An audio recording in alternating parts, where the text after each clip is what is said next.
দিনাজপুরের বীরগঞ্জে বীরগঞ্জ সরকারি college road Ashraful হোটেলে বীরগঞ্জ মডেল প্রেস ক্লাবের আয়োজনে মতবিনিময় সভা অনুষ্ঠিত হয়েছে। ২৪ মে শনিবার রাত ৯টায় বীর মুক্তিযোদ্ধা কবিরুল ইসলামের সভাপতিত্বে মতবিনিময় সভায় বক্তব্য রাখেন বিশিষ্ট ব্যবসায়ী, সমাজসেবক ও বীরগঞ্জ ইটভাটা মালিক সমিতির সভাপতি মোহাম্মদ রেজওয়ানুল ইসলাম রিজু।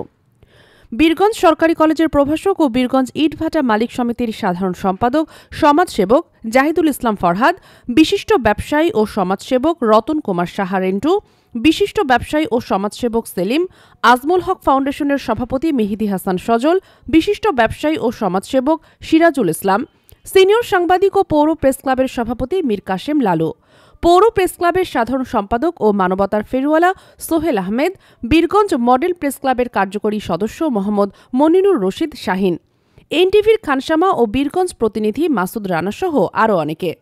মতবিনিময় সভায় বীরগঞ্জ মডেল প্রেস ক্লাবের সকল সদস্য উপস্থিত ছিলেন। উপস্থিত রয়েছেন প্রবীণ রাজনীতিবিদ, বীর মুক্তিযোদ্ধা, উপস্থিত রয়েছেন আমাদের রিজু ভাই, সিরাজুল ভাই, শাহিন ভাই, লালু ভাই, সোহেল ভাই, রেন্টু দাদা, ফরহাদ সহ মডেল প্রেস ক্লাবের আজকে যাদেরকে দেখছি সামনে,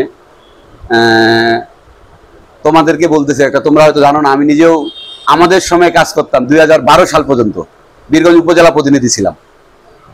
ঠিক আছে, তা আমি তোমাদের কাছে একটাই আমার চাওয়া, যে বস্তুনিষ্ঠ সংবাদ, সত্যের পথে থাকতে হবে, যেটা আমরা বীরগঞ্জের মডেল হিসেবেই যেন তোমরা সামনের দিকে এগিয়ে যাও, এটাই তোমাদের প্রতি আমার আহ্বান।